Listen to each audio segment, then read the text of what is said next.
question qu'on pose à Pessah, c'est que la Torah nous prescrit de manger à Pessah, matzah ou maror, mais elle ne parle jamais de vin. Il n'y a pas une seule référence dans la Torah où on te demande de boire du vin à Pessah. Et pourtant, boire du vin, c'est fondamental. On a les 4 verres de vin qui sont imposés, mais maintenant le 5e. Et la question, c'est pourquoi? D'où ça sort? Pourquoi est-ce que les Hachamim ont insisté pour avoir les 4 mètres du vin avec le repas? Et la Torah prescrit non seulement à Pessah Mitzrayim, qu'on appelle le Pessah qu'ils ont vécu en Égypte au moment de la libération, mais même pour les générations futures. Ce qu'on va lire le premier jour de Pessah, c'est cette mitzvah, mais le vin, on n'en parle pas. Et le Maharal explique, c'est que une libération, pour qu'elle soit vraie libération, elle doit être complète, tant au niveau matériel qu'au niveau spirituel. La Géoula, c'est une Géoula qui est complète. Or, si on ne fait que manger, c'est essentiellement matériel. Or, le vin, c'est beaucoup plus subtil, c'est beaucoup plus, ça rentre plus, le vin n'est pas là pour me remplir, il est là pour me faire démarrer, pour me faire aller un peu au-dessus. Et c'est ça la notion de vin. La libération, ça peut pas être simplement une libération matérielle, doit être aussi spirituelle. En haut, alors l'idée est la suivante, et ça c'est un truc de base, c'est que en haut, on est dans le monde qui est unifié. Le concept de liberté, c'est un concept, une liberté, il n'y a pas de matériel, il n'y a pas de spirituel, c'est unifié essentiellement. Et quand ça descend vers le bas, ça se fragmente, comme tout le reste.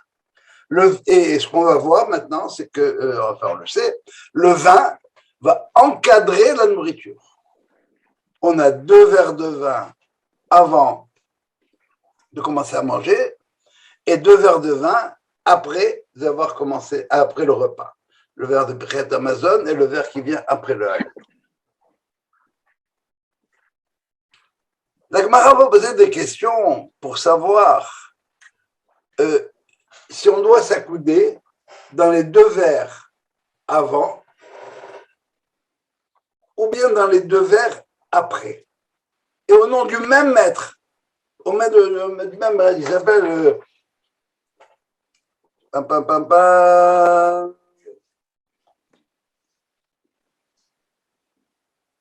Rav Nachman. Alors, il y a 2 groupes de Rav Nachman qui viennent qui disent oui, non, j'ai appris de Rav Nachman qu'il faut s'accouder pendant les 2 premiers. Et l'autre élève dit non, moi j'en donne de Rav Nachman qu'il faut s'accouder sur les 2 après. La logique étant la suivante, on démarre le processus de Géoula, et par conséquent, on s'accoude les 2 premiers. Après, on a eu la Géoula. L'autre qui dit non, pas du tout, c'est pas comme ça que ça marche. C'est parce que tu n'as pas encore eu la Géoula. Que la Géoula qu'après le repas, Gaal Israël. Et c'est dans les 2 derniers seulement que tu dois t'accouder. Et par conséquent, la Gemara, avec son humour habituel, conclut, eh bien, puisque c'est ainsi, on va s'accouder pour les 4 et on règle notre problème. On voit donc qu'il y a une distinction entre ce qui se passe avant et ce qui se passe après. Qu'est-ce qui se passe avant? Ce qui se passe avant, c'est matériel, en général. Et après, c'est le Hallel, c'est spirituel. Et si vous voulez, ce diptyque matériel spirituel, on le retrouve déjà dans le nom même de Dieu. Comment s'appelle Dieu? Hakadosh Baruch Hu. Kadosh, ça veut dire quoi? Ça veut dire séparé, transcendant, qui vient là-haut. Baruch, c'est immanent. Beracha, c'est ici, dans ce monde-ci. Et Dieu, c'est les 2. Hakadosh, Baruch Hu. C'est pas matériel, c'est pas spirituel seulement, c'est les deux en même temps. Et ce que je voudrais montrer maintenant, c'est que ce concept-là, ce diptyque matériel spirituel, se retrouve à l'intérieur de la Haggadah. Comment commence la Haggadah? Eh bien, on va le voir au niveau des questions et des réponses. Je ne sais pas si vous avez remarqué dans la Haggadah, mais si moi je devais la faire, j'aurais organisé différemment. Vous avez, dans un premier temps, Manishtana halayla ze. Et c'est quoi les questions qui sont posées dans Manishtana? En anu metabelim, on ne trempe pas habituellement, maintenant on va tremper 2 fois. On mange matzah et en temps normal, on mange matzah et hametz, ce soir seulement matzah. Habituellement, on mange toutes sortes d'herbes, ce soir simplement maror. Et comment on les mange? En temps normal, on mange comme on veut, et ce soir, on doit manger à côté. De quoi on a parlé? De nourriture, rien de plus. Quoi et comment? Donc on est dans le matériel, on ne peut plus, plus matériel que ça, on ne peut pas. Quelle est la réponse? Eh bien, vous avez, si vous regardez bien la réponse, et pensez-y bien, parce que ça vaut la peine de montrer ça le soir du Seder à la famille. Première série de questions, après Manishtana, qu'est-ce qu'on a? Avadi, Maïnou, les Pharaons, Ben Misraïm, ont été esclaves de Pharaon en Égypte. Et après ça, qu'est-ce qu'on a? On a Maase Beribi Eliezer, Rabbi Yoshua, etc., qui étaient dans la grotte et qui discutaient comment sortir de leur exil. On va revenir là-dessus. Et après ça, Amar bil Azar ben Azaria, Ariane Keben, Shemechana. Voilà, j'ai pas réussi à faire en sorte qu'on parle le soir, mais c'est quoi ces 3 réponses? Eh bien, c'est l'esclavage physique essentiellement, matériel. Abadi Maïnou et Pharaon ben Misraïm, ça c'est l'esclavage au passé. Dieu nous a sortis de là-bas. Ensuite, on a Maasé Berbi, Jaézer, Rabbi Yoshua, etc. Toute la nuit dans la grotte. Qu'est-ce qu'ils faisaient? Eh bien, si on regarde bien, je ne sais pas si on a déjà étudié ça, mais l'idée est la suivante, c'est que ces gens-là, ils ne sont pas chez eux, ils n'ont pas de famille. Qu'est-ce qu'ils vont faire chez Rabbi Akiba? C'est la révolte. Abné Brak. Il n'y a que Rabbi Akiba qui habite Bnei Brak. Les autres, ils habitent un peu partout. Et la mitzvah de s'occuper de ses enfants, c'est quoi? Et pourquoi ils n'ont pas vu le jour se lever? Eh bien parce qu'ils étaient dans une grotte en train de préparer leur libération des Romains qui avaient commencé à... Ils étaient dans le camp des Romains. Et Rabbi Akiba, rappelez-vous, c'était celui qui était avec Bar Kokhba, etc. Donc, il fallait se libérer quoi? Libération physique. Ça va, ça? Et le troisième, c'est Amar bin Hazar ben Azaria. Moi, je suis maintenant... j'ai 17 ans, mais j'ai l'air d'en avoir 70. Et je voudrais instituer, j'ai réussi à instituer le fait qu'on parlera de la libération, même au temps messianique. Même au temps des? Au temps messianique. Ah, d'accord. Ça va? Qu'est-ce qu'on a maintenant? On a 3 libérations. Abadi Maïnou, c'est le passé. Au moment de Rabbi Akiba, Rabbi Lazar, etc. Pardon. Rabbi Eliezer, Rabbi Yoshua, etc. Ça vaudra la peine d'étudier ce morceau-là, il est magnifique. Et on parle de quoi? De la libération actuelle. On va se libérer, on est encore sous l'emprise des Romains. Et en fait, jusqu'à 48, on aurait pu dire la même chose. Même encore un peu maintenant. Donc la libération présente. Et qu'est-ce qu'il vient de me dire Ahmed bin Azar ben Nazaria? Je suis en train de vous parler, moi, de la libération future. Autant dans le monde à venir. Mais dans le monde à venir, même si on est dans la nuit. Même si on est dans la nuit. Le principe est le suivant, c'est que jusqu'à ce moment-là, on ne disait pas le troisième paragraphe du schéma le soir. Parce qu'il y a écrit « Ani Hashem Elokerem Hashem Seti Etrem » c'est moi Dieu qui vous ai sorti d'Égypte. Les rabbins se disent « ça, on est encore dans la nuit. On parle pas de délivrance, mais dans l'exil. » Et il dit « Oui, alors quand est-ce qu'on va en parler ?» Il dit « On va en parler à la fin des temps, les rabbins. » Il dit « Ah bon, parce qu'à la fin des temps, on va parler de la sortie d'Égypte ?» Pas du tout. À la fin du temps, on ne parlera pas de la sortie d'Égypte. On mentionnera un petit peu comme on a mentionné que Abraham est sorti de l'Égypte, de l'exil de son père, Terah, etc. Et par conséquent, encore une fois, de quoi on parle maintenant? Essentiellement, dans cette première série-là, on parle simplement de la libération matérielle, physique, abadim. C'est clair jusque-là? Oui. Yep. Et juste après, c'est quoi? Baruch HaMakom, Baruch. Ah, on commence à parler du bon Dieu. Baruch Shenatan Torah le'amo Israël. Il a donné la Torah à son peuple Israël. Baruch. Et la Torah, tu veux me parler de Torah? Bon, alors qu'est-ce que dit la Torah? Ben, la Torah, elle dit que les enfants vont poser des questions. Ah bon? Et les questions des enfants, est-ce qu'elles portent sur ce qu'on mange, ce qu'on boit? Pas du tout. Pas du tout. Et la référence des questions des enfants, elle est dans la Torah. Qui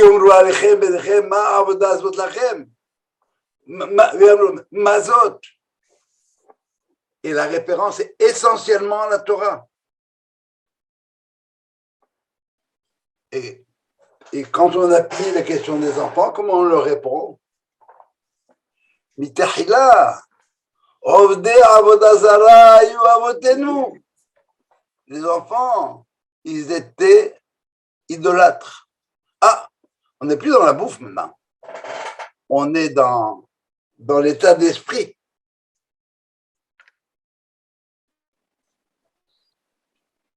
Et après ça, on développe. C'est clair jusque-là? Et le principe qu'il y a derrière tout ça, c'est le principe de comment on commence l'histoire de la sortie d'Égypte. C'est Matril Bignut. On commence par tout ce qui est négatif. Umsayem Besheva. Et on finit par les bonnes choses. C'est quoi le Gnut? Selon une première thèse, le négatif, c'est qu'on était esclaves. Et l'autre thèse, c'est quoi? C'est que on était idolâtres. Et à la fin, tout le monde est d'accord. On va finir par... Ça va jusque-là? La Haggadah se poursuit. Et elle se termine comment? Avant qu'on ne commence à chanter. Eh bien, Amar Rabban Gabriel, Kol mi shelo amar shlosha debarim bapesach, lo yatsa yedei chovato. Ah bon. Alors, c'est quoi cette histoire-là, lo yatsa yedei chovato? Que ça veut dire, comme mi shelo amar shlosha debarim, pesach matzot maror, il n'a pas fait son travail. Tout le monde dit, si tu peux arriver et dire, Pesach matzot maror, j'ai réglé, je les ai dit. Non, c'est pas ça du tout. Comme Michel Hamash, ça veut dire que faut que tu en parles, faut que tu dises de quoi il s'agit, et faut que tu saches au niveau de la pensée qu'est-ce que ça veut dire. On va expliquer au niveau de la pensée ce que ça veut dire. Pesach, matzah ou maror. Ça c'est au niveau de la mahashava, pensée. Comme Michel Amar, il faut que je dise ce à quoi je pense. Et troisième chose, il faut que je fasse quoi? Que je le mange. On mange pas le Pessah parce qu'on n'a plus, mais on mange l'équivalent d'un morceau de matzah qui représente le Pessah. Donc, on a ces trois pôles qu'on retrouve en permanence, qu'on appelle Mahashava, Dibur et Maaseh. Mahashava, c'est moi dans mes rapports avec ce qu'il y a en haut, la pensée, ça va. Dibur, c'est la manière dont moi je m'exprime, mes rapports d'abord vertical. Ensuite, mon rapport, quand je parle, c'est moi qui parle. C'est ponctuel. Et c'est moi par rapport à moi. Personne ne peut dire à ma place ce que je veux dire. Et finalement, Maaseh, c'est mes rapports avec le monde. J'agis. Et c'est un thème classique, hein, classique.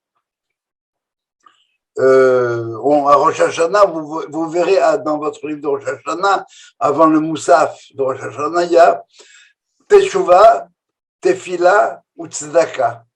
Teshuvah, c'est moi par rapport à moi-même. Tefila, la prière, c'est moi par rapport à Dieu. Tzedaka, c'est moi par rapport à autrui. Quand vous avez trois, vous avez toujours les trois constantes. Dimension ponctuelle, moi, horizontale, moi, le monde, verticale, moi, Dieu. Et c'est quoi ces trois choses? Ces trois choses, c'est Pessah, Matzah ou Maror.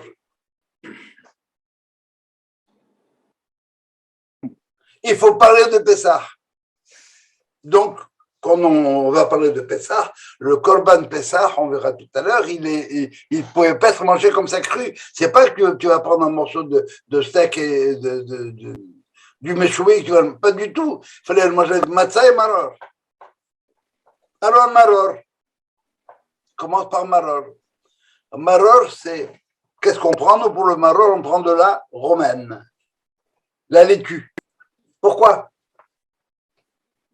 Si vous n'avez pas de laitue, vous pouvez prendre des endives. Le maror, l'amertume, les herbes amères. Pourquoi est-ce qu'on prend ça? Ben parce que avec les endives, on le sent beaucoup mieux qu'avec la romaine. Et la romaine, parce qu'on est dans les îles de Rome. Hein. Et en Afrique, ils prennent de la frisée. Bon, c'était une blague, je referme la parenthèse. Pourquoi? Parce qu'au début, c'est doux. Et après, ça devient amer. Et tous les exils, name it, en commençant par celui de Yaakov chez Laban. Viens, mon fils, viens, tu es mes yeux, tu es ma chair, tu es ma famille, viens. Et puis à la fin, si Dieu ne m'avait pas dit, je t'aurais déjà tué. L'exil, ça commence à être doux. C'est le danger de cette douceur-là. C'est ça ce que nous rappelle le Maror. Attention aux exils qui sont très, très, très cool. Alors, heureusement que ça se situe dans l'histoire et que ça prend de l'espace, ça prend du temps, etc. Parce que vraiment, on a un exil très, très, très doux à Montréal. À New York aussi, sauf que des fois, il y a des gens qui se baladent avec des armes à feu et qui tirent partout. Comme ce qui est arrivé aujourd'hui, je crois. Brooklyn. À Brooklyn. Ça, c'est Pessah. Pardon, ça, c'est Maror. L'exil. Matzah. Matzah, ça va nous parler de la libération. Alors, c'est quoi la matzah libération? Alors, ce que vous avez entendu dire très souvent, à tort, c'est que la matzah, ça nous rappelle le pain qu'on mangeait en Égypte. Ah bon? Pas du tout. Pas du tout. Quand on parle de ce qu'en Égypte, on se rappelait, la Torah va nous dire, je me rappelle toutes les bonnes choses que je mangeais en Égypte. Mais le matzah, nein, il n'y a pas. Ah oui, on a mangé de la matzah en Égypte, le dernier soir avant de sortir. avant le Korban Pessah. On avait préparé la matzah pour manger avec le Korban Pessah parce qu'il y avait écrit Al Matzot Umrolim Yochelu. Vous allez le manger avec de la matzah et des herbes amères. Le Korban Pessah. Et le Maharal, de manière tout à fait géniale, va venir nous dire, dites-moi, ce soir de Pessah, c'est un soir de libération, on fête la libération, on rappelle l'exil. Mais c'est quoi Halachma Ania? Voilà le pain qu'on traduit de misère. Pain pauvre. Le pain du pauvre. Alors, il y a plein de discussions. Ania, dans Ania, il y a le mot Ani, le pauvre, le pain du pauvre. Le pain du pauvre. Que nos ancêtres ont mangé en Égypte. Quand est-ce qu'ils ont mangé en Égypte? Une fois, le soir de la sortie d'Égypte, avec le Korban Pessah. Et pourquoi tu viens me parler de ça maintenant? Ce pain-là, cette matzah-là, elle vient m'annoncer la libération. Et c'est quoi l'Achma Anya? Eh bien, parce que si c'était le pain qu'on a mangé pendant l'esclavage d'Égypte, il ferait double emploi avec le maror. Le maror, c'est pour l'exil. Et la matzah, c'est pour la libération. Eh bien, Maharal nous dit, ben, il faut lire proprement. C'est pas le pain du pauvre, c'est le pain qui est lui-même pauvre. C'est du pain essentiel. Qu'est-ce qu'il y a dans la matzah? De la farine et de l'eau. De la farine et de l'eau. Parenthèse, à Pessah, on revient à l'être original. Hein? On revient au primitif. Qu'est-ce qu'ils mangeaient? Qu'est-ce qu'ils mangeaient, les primitifs? Du pain et de l'eau. La viande grillée, du pain sans levain, comme tel, et des herbes. On revient à l'origine. C'est le pain essentiel. Il n'y a pas de fioriture. Il n'y a pas quelque chose qui va le faire monter, qui va le faire exploser.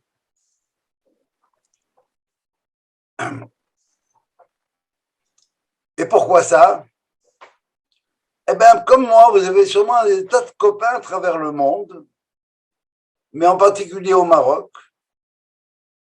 Pourquoi ils ne veulent pas partir? Vous savez pourquoi ou pas? Parce qu'il y a Fatima, il y a la maison à Anfa, il y a le cabanon à Bouzinika, il y a Chifor, il y a la Mercedes, il y a l'usine. Habibi, tu risques ta vie à n'importe quel moment. Mais non, mais je ne peux pas partir. Quoi, je laisse tout ça, je me casse. Eh bien, en Ukraine, il y en a beaucoup qui laissent tout ça et qui se cassent.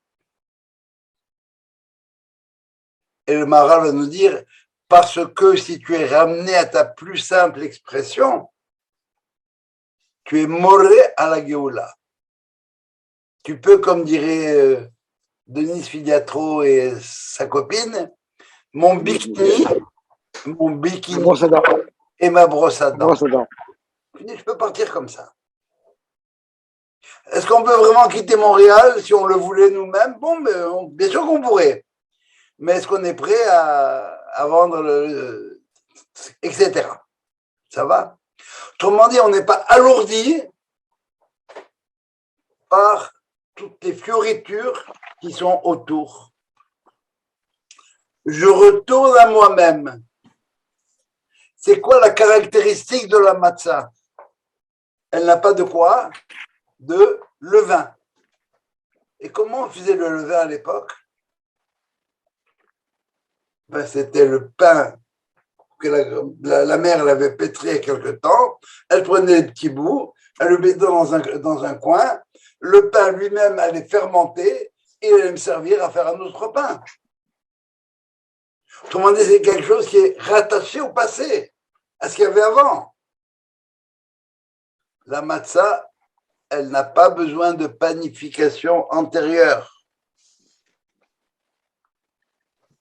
Dans matzah, vous avez mitz. Mitz, c'est un jus. C'est quoi un jus? C'est l'essentiel du fruit. Je retourne à moi-même.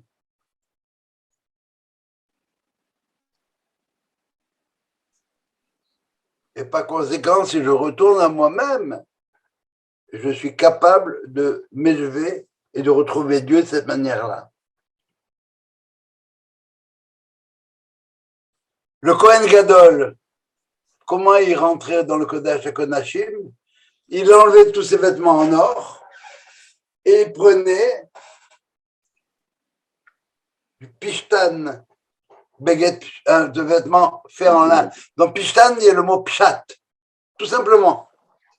Il était blanc, Laban. Pourquoi? Parce que le blanc, c'est pas une couleur. C'est une synthèse de toutes les couleurs. Le rouge, le bleu, ou ce que vous voudrez de l'arc-en-ciel, c'est partiel. Autrement dit, si vous avez le goût, si vous avez l'assemblée pour, il faudra bien leur préciser le soir du Seder que les boys, on va manger de la matzah. Ça veut dire qu'on va ingurgiter de la liberté. C'est pas une joke. On va manger quelque chose qui est dans le principe même de la liberté, qui n'est pas rattaché au passé. Quelque chose qui me permet d'être moi-même et de ramasser avec Dieu. Et pour le maror, c'est la même chose. Quand tu bouges le maror, quand tu goûtes le maror, il y a une forme d'amertume dans notre exil. Dans notre exil aujourd'hui, il y a une amertume. Parce qu'on est déjà en exil de Dieu.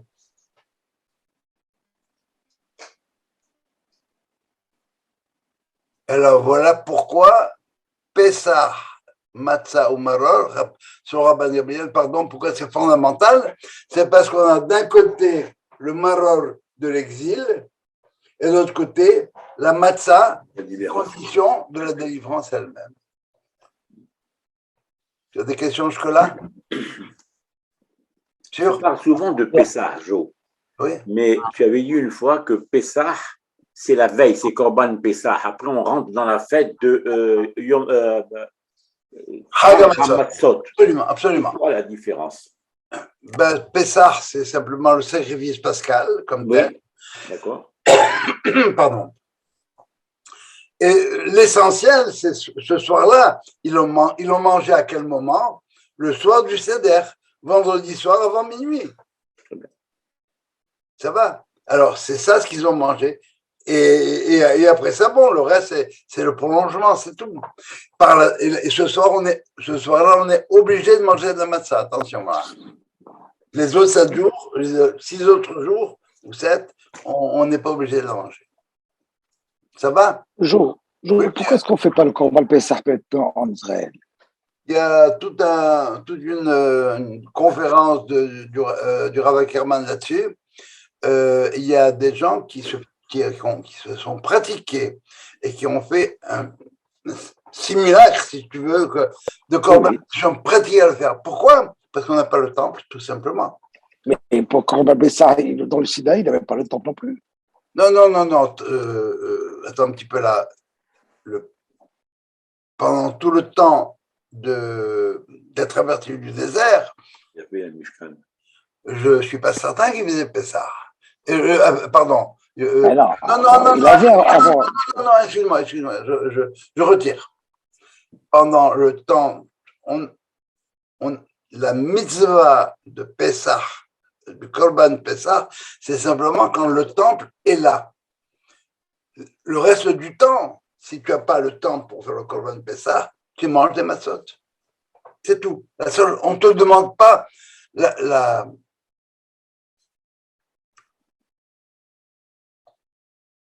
la Torah n'exige pas que tu fasses Korban Pessah. Je m'excuse. La Torah exige que tu fasses Korban Pessah si tu peux le faire. Mais pour pouvoir le faire, il faut que si tu n'as pas le temple, Ils avaient un temple portatif dans le désert. Mais avant la construction du Mishkan, du temple portatif, Avant la construction du Mishkan, il y avait. il y avait Corban Pessah. Non. Le Mishkan était érigé la deuxième année. On sort d'Égypte le 15 Nissan de la première année. Oui. Le premier Nissan de l'année suivante, le temple était construit. Le Mishkan était construit. Mishkan. Oui. Et la deuxième année, il y a des gens qui sont allés voir Moïse, ils ont dit on était impurs, on n'a pas pu faire le Corban Pessah, qu'est-ce qu'on fait? Il dit rattrapage dans Pessah Sheni. Ce qu'on appelle Pessah Sheni. Ça va? Alors bon, mais il y a des gens aujourd'hui, ils attendent, ils sont prêts. En Israël, il y a des gens qui sont prêts à reconstruire le temple, il n'y a aucun problème. Mais est-ce que ça prend le temple ou... Ouais, tu as raison, pas l'esplanade du temple. Mais non, ça prend. Et pourquoi il n'y a pas le temple? Bon, parce qu'il n'y a pas de Sanhedrin, et puis tu vas mettre les Juifs d'accord, qui se prennent d'abord pour mettre ce qui se passe dans les hôpitaux, qu'on le fasse ou qu'on ne le fasse pas. Ça va? Tu es au courant que des gens ont pris une brebis pour faire le Corban Pessah sur le mont du Temple? Il y a des gens qui. Ah bon? Oui. Non, il y a 2 ou 3 ans. Aujourd'hui. Ah, aujourd'hui? Aujourd'hui, oui. Aujourd'hui, ils l'ont fait. Waouh! Bon, mais c'est bien. Moi, j'avais un étudiant qui était pas juif, je ne sais pas quel secte il appartenait, il faisait Corban Pessah. Il prenait un agneau, etc. J'ai dit, bon, tu as le droit si tu veux, mais c'est ton problème. Ça répond à ta question, Sylvain? Oui, bien sûr. Tant qu'on n'a pas les Kohanim qui sont prêts, ils sont préparés à faire le qui est le château, comme il faut le faire. Bon, mais on ne peut pas le faire, point, c'est tout. Et qu'est-ce qu'on va manger, nous, à la fin de le sandwich? La ficomène. Non. Le Comment sandwich. s'appelle le repas? Sandwich. Non, c'est la ficomène, c'est la ficomène par le Zecher le Corban Pessah. La ficomène qu'on va manger, c'est à la fin complètement, c'est Zecher le Corban Pessah. Attends. Tu manges la ficomène en souvenir du Corban Pessah. Oui. La première, la matzah du milieu que tu as coupée au début, que tu as caché. Oui. C'est la plus grande partie de la matzah du centre, ok? Oui, mais... Attends. Vas-y. Mais attends, c'est en souvenir de quelque chose. Non, quand je dis en souvenir, ça c'est Zecher. Ça veut dire pour réactualiser. Ok. Je réactualise ce que, etc. Ça va? Ok. I'm sorry, yeah. Donc, la matzah, c'est pour ça que ça s'appelle dans le Zohar le pain de la guérison. Si je suis au sérieux avec moi-même, eh bien, ce que je vais manger, c'est un pain qui va me permettre de me retrouver moi avec moi. Et moi, je me pose la question, la matzah shmura, pour quelle raison si tu ne fais pas de shmura, c'est la fin du monde, mais c'est comme on est très, très, très pointilleux à Pessah sur la notion de Hametz. OK? Il y a un principe dans la cuisine traditionnelle. Aujourd'hui, chez toi, ta femme, elle a cuisiné, elle a fait un ragoût de bœuf extraordinaire pour toute la famille. Ça va? Je ne sais pas qui c'est l'enfant qui est arrivé, il était en train de boire un verre de lait, il a fait tomber une goutte de lait dans la marmite. Qu'est-ce qu'on fait? Rien. C'est pas cher, pas de problème. Eh bien, le principe, c'est le suivant. C'est si la quantité de lait et encore olive. Non. Bien sûr, c'est fait accidentellement. Tu ne peux pas le faire pour donner un petit peu de... C'est ce qu'on appelle batel beshishim. C'est diluer complètement, c'est annihiler si c'est moins de 1/60e ou moins de la quantité de viande. Ça va? Elle a fait 2 kilos de viande là-dedans, et elle a versé, le gars qui a versé 2 centilitres de lait. Batel Bessissim. À Pessah, C'est pas le droit.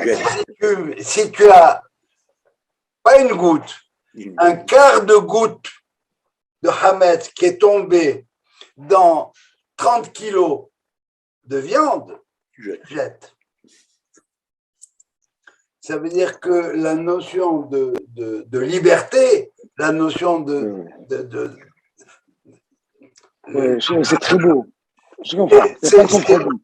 Non, encore une fois, il y a juste à voir que ce petit micron de Covid, il a fait l'humanité.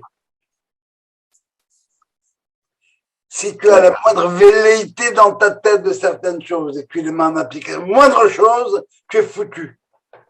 Ça doit être radical. On coupe de manière radicale. Autrement, ça ne marche pas. Ça va? Autrement dit, maintenant, je vous ai parlé de la libération, Matzah. Je vous ai parlé de l'aliénation, Maror. Qu'est-ce qui reste?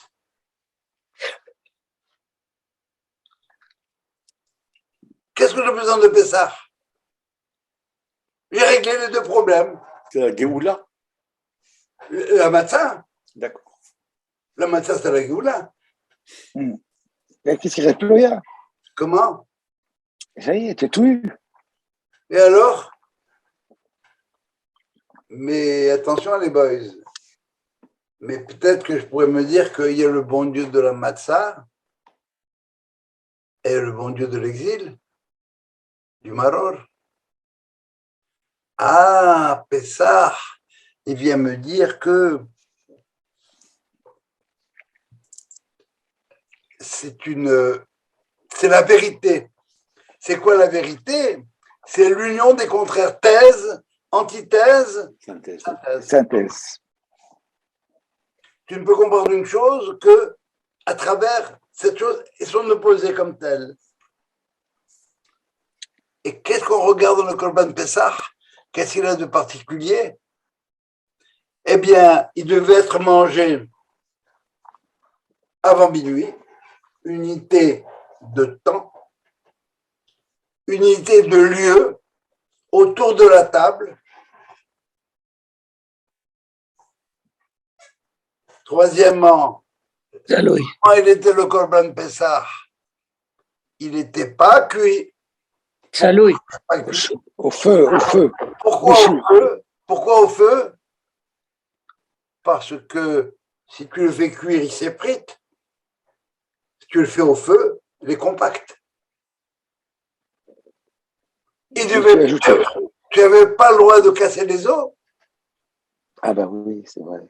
Il fallait le manger, encore une fois. Il fallait que les gens autour, ils sont comptés là. C'est quelque chose qui fait partie d'un bloc. By the way, c'est ce bloc-là qu'on constitue par le bibilo. Hein. Le bibilo, c'est ça. On récupère la famille. On fait la havruta du seder. Il fallait qu'il soit mangé pas ouvert, pas éparpillé, non. Il fallait qu'on attache les pattes et la tête en même temps pour marquer bien ce signe d'unité.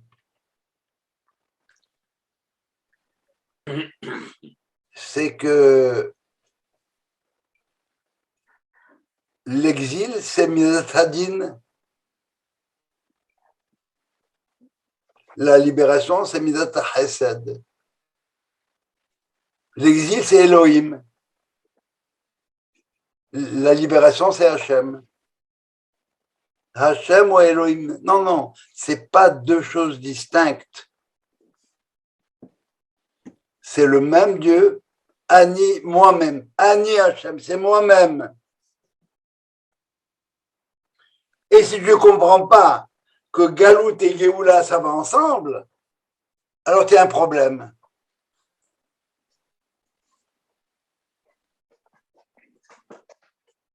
Ça veut dire quoi, ça va ensemble? Ça provient ça provient de Dieu. Ah. Parce que si tu me dis que Dieu, c'est le Dieu de la Géoula, et le bon Dieu l'a dit moi, et où tu étais pendant la Shoah? Où tu étais pendant l'exil? Ah, mais je les ai libérés.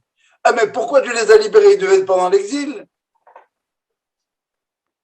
Ah, il faut que tu comprennes que Galout et Géoula, ce sont deux concepts en haut, dans le monde d'en haut. Ils sont unis. Quand ça descend, ça s'effrite. Il faut récupérer cette unité des deux. Qu'est-ce qu'il fallait dire à Pharaon? Que lui croyait à Elohim. Bien encore, il faut lui montrer que fallait qu'il reconnaisse qu'il y avait Hachem, que Hachem ou Elohim. C'est qui le peuple dans le monde qui peut témoigner de cette chose-là? C'est nous, c'est Am Israël. Nous avons vécu les dimensions d'exil et en même temps la dimension de Géoula. À notre niveau, à nous. Maintenant, il suffit simplement de l'étendre et d'amener le monde à cette chose-là.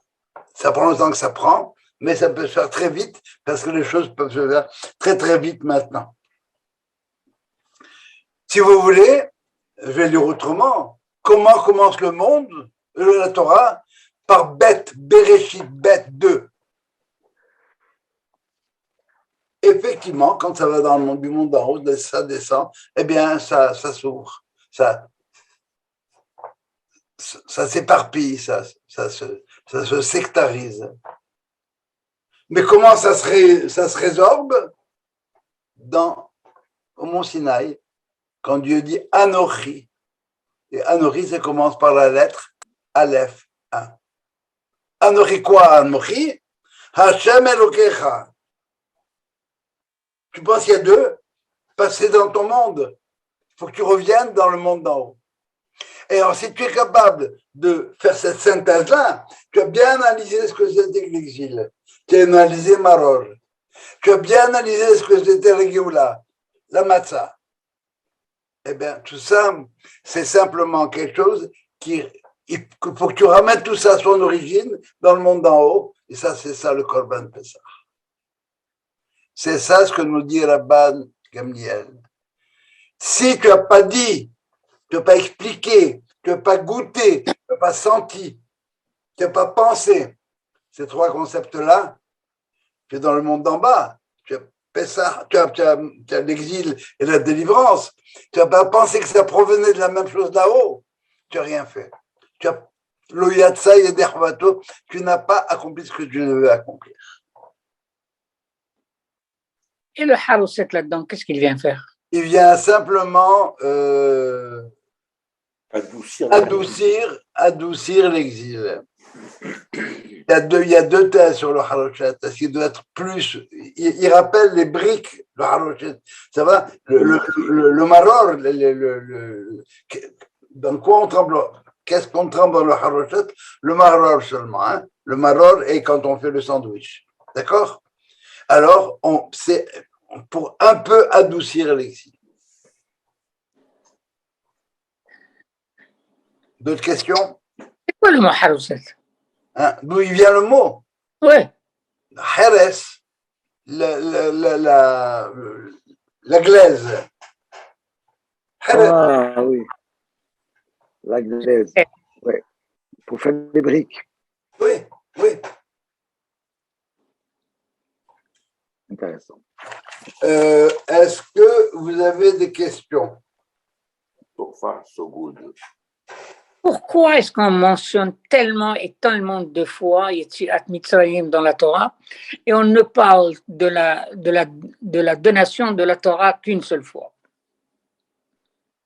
Pourquoi? Parce que le jeu d'importance, pour moi, je crois que le don de la Torah au Mont Sinaï a une importance bien plus primordiale que le souvenir peut-être de la sortie d'Égypte. Parce que tu vis dans un monde d'Égypte. Tu vis en Égypte. Tu vis dans le Matzar. Minam Metzar Kalatia. Notre vie, aussi pépère soit-elle, c'est une vie où on est séparé de Dieu. On vit dans le bête de Bereshit. On vit dans un monde qui est complètement cloisonné. Est-ce que vraiment tu as l'impression que... Est-ce que c'est ça vraiment vivre? C'est pas sûr. Et par conséquent, mais ce qu'on vient de faire, ce qu'on vient de dire, c'est que bon, tu as fait l'expérience de l'exil. Abraham, il a fait l'expérience de l'exil avec son père, il a failli passer au four crématoire. Dieu lui dit, sors, va. Et va en Israël, c'est là-bas que ça va se passer. Et maintenant, le don de la Torah, ça veut dire quoi? On n'en parle pas. On ne parle que de ça. Parce qu'on a reçu la Torah, et qu'est-ce qu'on en a fait? Eh bien, bon, on a ici un remède, si tu veux, pour pouvoir sortir de cet exil-là. Tous les problèmes. Comment on sort du bête de Bereshit en passant par le Aleph de Anochi? Ça va? Oui. Maintenant, je n'ai pas fini. Je suis désolé pour Charles et pour Moïse, mais je vous prends encore 5 minutes peut-être, pas plus. Prendre la soirée. Hein? Pour moi, tu peux prendre la soirée, je suis libre. C'est pour vous parler d'un thème dont j'ai parlé Shabbat. Marco non plus, il n'était pas là Shabbat. Hein? Il était là, Shabbat. Hein?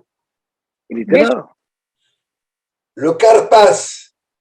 Oui. Ah, Alors, le Karpas, c'est un phénomène. Parce que c'est Krafts. le Krafts, oui.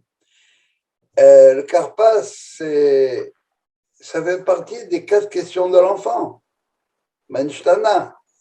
En anometabelim, apilu pas mahat. Et quand est-ce qu'on répond à cet enfant? Jamais. Et pourquoi on pose la question? Pardon, je m'excuse. Pourquoi est-ce qu'on fait Karpas? Bien, pour que l'enfant il pose des questions. Et quand est-ce que répond à l'enfant? Le Prague, il nous dit voilà, c'est bien, l'enfant, il va voir manger le céleri, ce que vous voulez, mais waouh!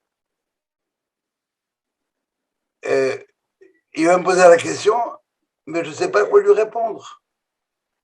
Il y a une autre version qui dit que c'est pour tenir les enfants réveillés. Bon, je veux bien. Et elle était réveillée, on leur raconte quoi sur le Karpas? On ne sait pas.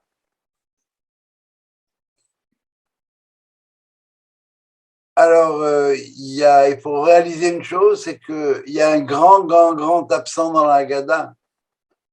Le 5e enfant. Non, Le nom de Dieu. non. Ça, c'est l'origine de l'exil d'Égypte. Ça a commencé comment, cette histoire de l'exil d'Égypte? À partir de Yaakov Avinu? Non. Non, ça a commencé avec la parole que Dieu a donnée à Abraham. Ça, c'est une parole, mais de manière. Qu'est-ce qui a déclenché tout le processus? C'est la vente de Abraham Joseph. avec sa femme. La vente de Joseph. Et le Ben Israël nous fait remarquer que dans Karpas, les 2 dernières lettres Passim. de vendre, c'est l'imkor, même Karpas, Nimkor, c'est les dernières, c'est Kaf et Resh. Et qu'est-ce qu'ils ont fait comme deuxième faute? Ils ont pris la tunique, Dans le qui sang. peut être Passim, Karpas. C'est simplement un clin d'œil, hein, ici, rien de plus. Et dans quoi on le trempait?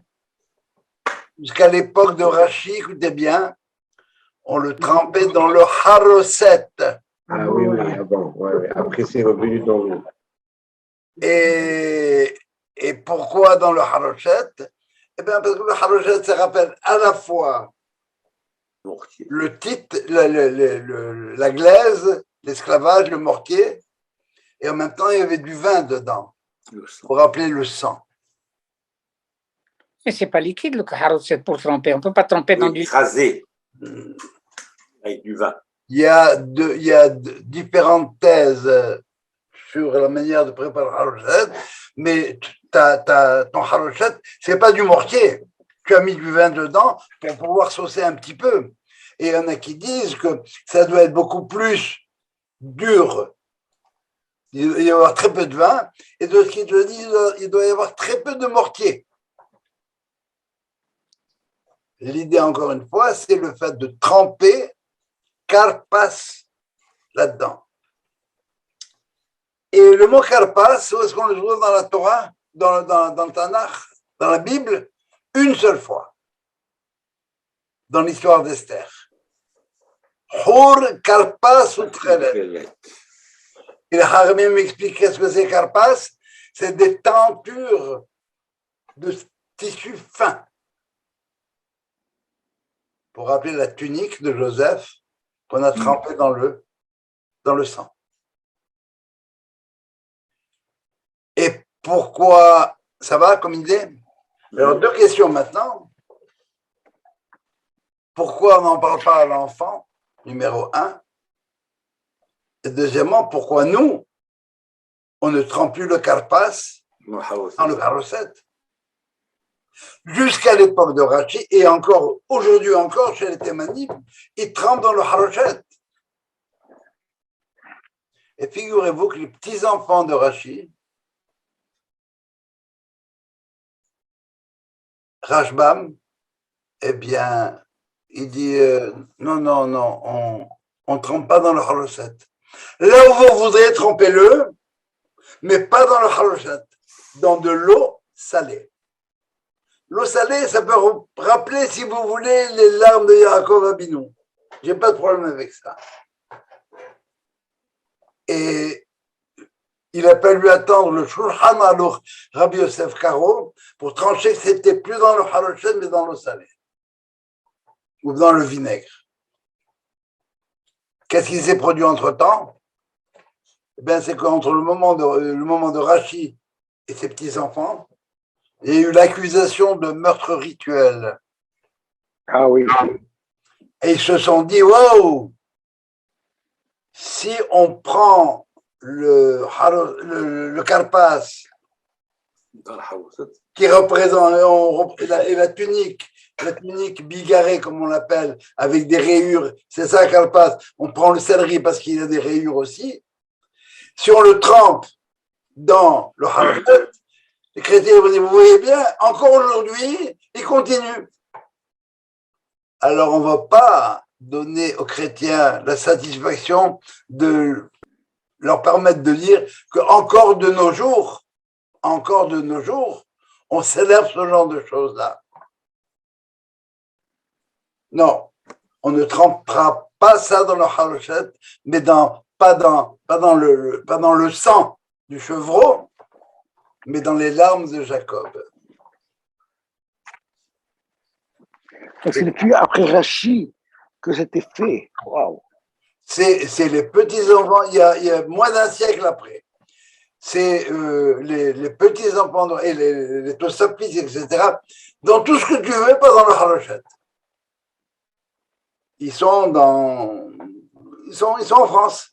Et les chrétiens, ils s'en donnent à cœur joie. Alors, vous avez ici un événement, une halakha, qui a été changée à cause du contexte historique. C'est assez rare comme système, mais ça vaut la peine d'être mentionné ici.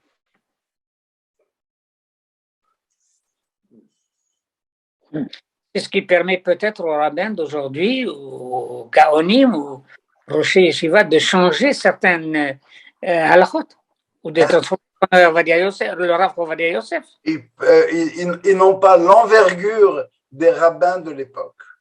Le nombre. Ils peuvent régler, ils peuvent pas aller contre le Shulchan Aruch. Ils peuvent pas aller. Une fois que c'était codifié par le Shulchan Aruch, tu peux plus t'amuser à jouer avec ça. Sauf dans des cas exceptionnels. Exceptionnels. S'ils pouvaient le faire, ils auraient déjà réglé le problème des ragounot. Le mari, il faut qu'il donne le guet. Volontairement. Mais là, on a un cas exceptionnel, vraiment. Hein. Et on a maintenant un sens au Karpas. On commence l'histoire au début de l'histoire. Et ça se fait avant le repas, ça. Avant Kadesh, après le Kiddush, Karpas. Après le Kiddush. Oui, Kadesh, c'est jeudi. Kadesh, on se lave les mains, Karpas. Et on n'a pas encore commencé à la Gada, hein. Mais on connaît l'origine de l'exil d'Égypte. C'est une fraternité qui n'était pas très, très fraternelle. Et pourquoi on ne répond pas ça à l'enfant? Eh bien, parce que si l'enfant est à table et qu'on lui rappelle l'histoire des frères de Joseph et on célèbre ça le soir du Seder, il va regarder autour de lui, c'est qui le faux frère ici? C'est qui le Joseph qu'il peut éliminer? Est-ce qu'il ne pense pas les autres que ça pourrait être moi? Est-ce que moi je ne pense pas que c'est l'autre? Etc. Et comme c'est un soir relativement festif, alors on ne répond pas à l'enfant à cette chose-là. Si l'enfant est capable de comprendre, à un moment donné, on peut lui dire oui. Oui, il y a un tikkun qui a été fait par les... etc. Mais démarrer avec ça, non, non. Ça, c'est plus dans la matérialité, ça. Ça, on est déjà dans la spiritualité. Ce qu'il y a avant, ce qui est anté-matériel. D'accord, ça c'est pour ça, je comprends ça, mais ça c'est pour la manière de le tromper ou de le tromper dans quel produit. Mais lui-même, le Karpas, pourquoi? Je pas Et qu'on a un erreur déjà. Attends un petit peu là. Tu me demandes pourquoi on prend du céleri? Oui. Ah, alors les Lubavitch prennent de l'oignon. Il y a des gens qui prennent des pommes de terre. Ça, c'est chez nous au Maroc, on prenait du céleri. Et dans d'autres familles, si tu veux. Mais dans d'autres communautés, même Ashkenazim. Mais personne n'est obligé à prendre du céleri. Si tu veux pas de céleri, ben tu prends une patate ou un oignon. Ça va? D'accord. Le concept de Kabbalah. Alors voilà, si vous voulez, une question sans réponse, mais la réponse elle-même, la non-réponse elle-même est une réponse. Ça veut dire qu'il y a des choses, parce que le son du Seder, c'est un cours de pédagogie. La pédagogie, on pose une question, tu ne réponds pas, c'est anti-pédagogique. Joe, excuse-moi, pourquoi Pessah c'est 8 jours? Toutes les fêtes, on les a, c'est 2 jours. Pourquoi Pessah spécialement c'est 8 jours? Voilà, là, c'est une question qui est un peu hors de mon sujet. Dans ma 2 minutes, je vais finir avec Karpas. Non, c'est pas, je comprends, c'est pas hors sujet, mais c'est une question que je me pose. Non, mais je finis Karpas et puis j'essaie de répondre à ta question. Excuse-moi. Le fait de ne pas répondre à la question, le fait de ne pas expliquer Karpas, en soi, c'est pédagogique. Parce qu'il y a des moments où il vaut mieux ne rien dire, plutôt que de donner de fausses réponses. Plutôt que de déranger, l'atmosphère, de susciter des problématiques qui sont encore là. Parce que la notion de fraternité, elle est encore un petit peu moins, si vous voulez, un peu chez nous, malheureusement. Voilà, si vous avez des choses à dire pour Karpas, vous insisterez sur le fait que ça rappelle l'origine de tout ça, la haine des frères. Marco, ta question, c'est parce qu'on est sorti d'Égypte, mais on est encore dans le territoire égyptien. Il faut vraiment traverser la mer.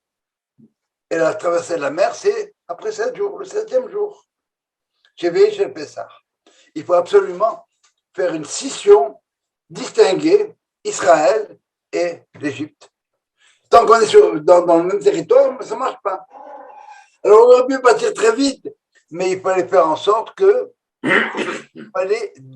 l'Égypte, le concept d'Égypte, le concept d'une civilisation totalitaire comme l'Égypte, soit complètement,